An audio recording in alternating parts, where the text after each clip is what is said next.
Assalamualaikum warahmatullahi wabarakatuh teman-teman semua. Kembali lagi dengan kami dari kelompok 2 dalam mata kuliah perencanaan pembelajaran. Jadi teman-teman, pada kesempatan kali ini kita akan membahas terkait scientific model. Nantinya di dalam kita akan membahas lebih lanjut terkait hakikat, konsep, dan juga sintaks. Begitu teman-teman. Dalam kelompok 2 ini ada saya, Gabriel Wahyu Satrio Pidekso dengan NIM 116, dengan rekan saya Salsa Bilan Rufaida dengan NIM 078. Nah, langsung saja teman-teman. Yang pertama kita harus tahu dulu terkait pengantar model saintifik ini. Jadi fondasi utamanya bagaimana? Jadi perkembangan pendidikan itu menuntut perubahan paradigma pembelajaran yang awalnya berpusat pada guru atau teacher center ya teman-teman, itu menjadi berpusat pada siswa, jadi student center. Nah, dalam konteks ini siswa itu nggak lagi menerima informasi, tetapi juga dituntut aktif dalam proses pembelajaran begitu. Nah, dari proses model pembelajaran saintifik ini teman-teman, itu hadir sebagai solusi untuk menciptakan pembelajaran yang lebih bermakna. Ya, karena di dalam ini itu kita melibatkan siswa secara langsung dalam proses untuk menemukan pengetahuan melalui langkah-langkah yang ilmiah gitu. Maka dari itu pembelajaran ini itu menuntut siswa untuk aktif. Lalu perubahan dari teacher center ke student center, dan ini biasanya kurikulum 2013 yang menggunakan pendekatan saintifik ini teman-teman. Nah, lalu kita langsung masuk ke pengertian model pembelajaran saintifik. Jadi teman-teman harus tahu dulu ya. Jadi model pembelajaran saintifik itu model pembelajaran yang mengadopsi langkah-langkah metode ilmiah dalam proses pembelajaran.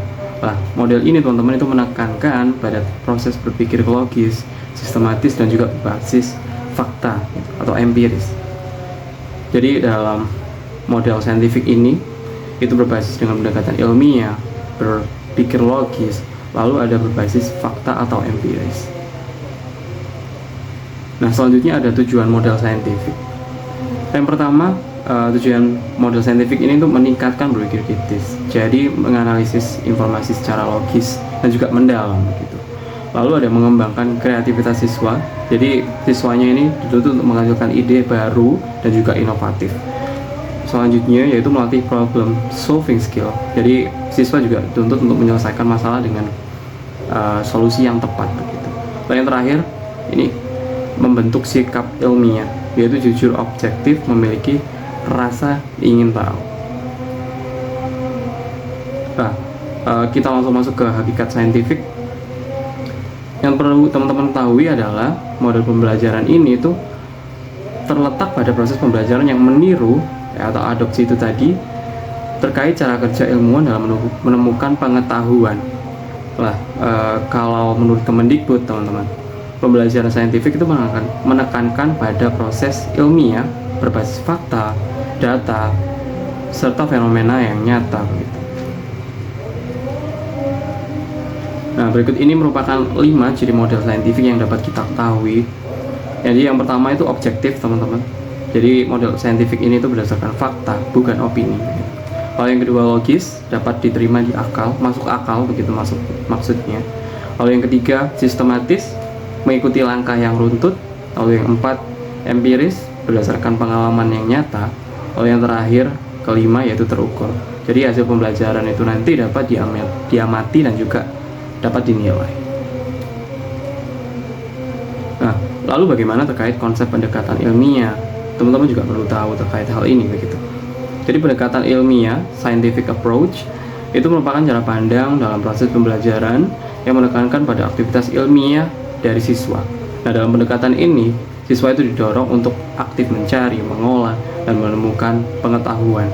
Jadi di sini itu guru berperan sebagai fasilitator yang membimbing proses belajar, bukan sebagai satu-satunya sumber informasi dari siswa tersebut. Lalu bagaimana karakteristik pendekatan ilmiahnya? Teman-teman juga harus ingat ini ya, remember this one. Jadi berpusat pada siswa, student center, lalu melibatkan aktivitas langsung, jadi terkait observasi atau eksperimen. Lalu mengembangkan kemampuan berpikir tingkat tinggi, jadi kita berikan soal-soal yang hot atau HOTS. Lalu mendorong interaksi dan juga diskusi. Terakhir mengaitkan pembelajaran dengan kehidupan nyata.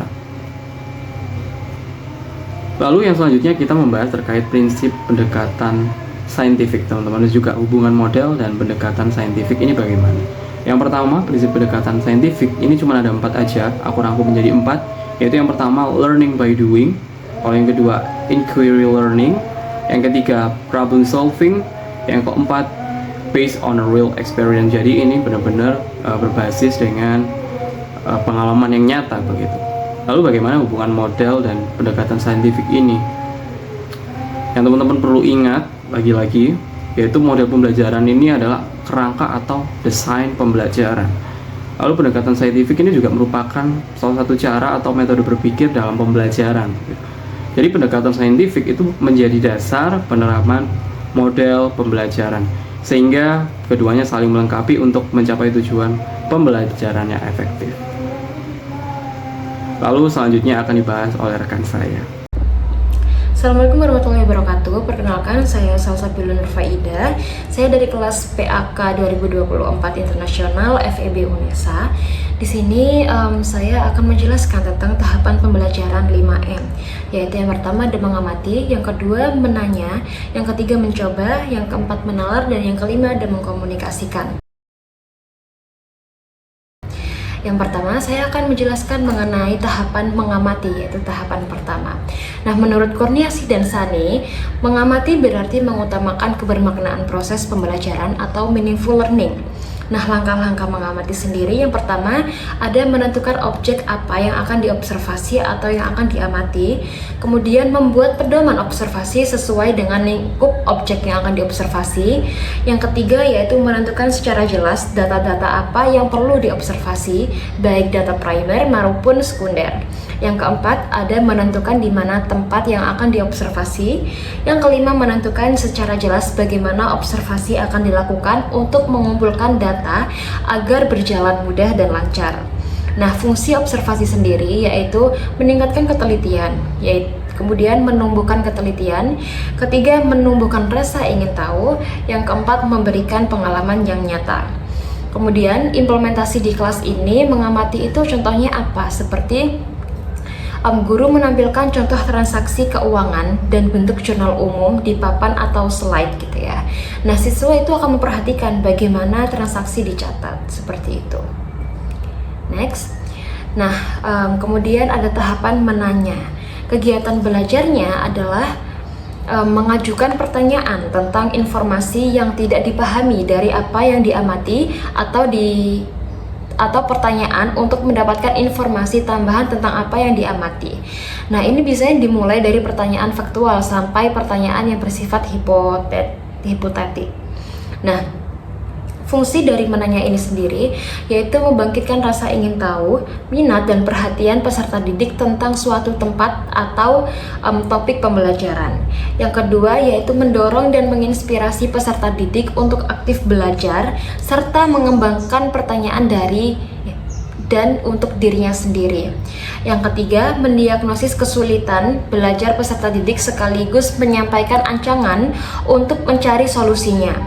Yang keempat yaitu menstrukturkan tugas-tugas dan memberikan kesempatan kepada peserta didik untuk menunjukkan sikap, keterampilan, dan pemahaman atas substansi pembelajaran yang diberikan. Yang kelima yaitu membangkitkan keterampilan peserta didik dalam berbicara, mengajukan pertanyaan, dan memberikan jawaban secara logis, sistematis, dan menggunakan bahasa yang baik dan lancar. Kemudian implementasi di kelas sendiri seperti siswa itu mulai bertanya tentang hal yang belum dipahami seperti posisi debit dan kredit gitu misalnya, dari apa yang sudah diamati di tahap pertama tadi. Next, yaitu tahapan mencoba. Nah, tahapan ini, eksperimen atau mencoba itu dapat didefinisikan sebagai kegiatan terinci yang direncanakan untuk menghasilkan data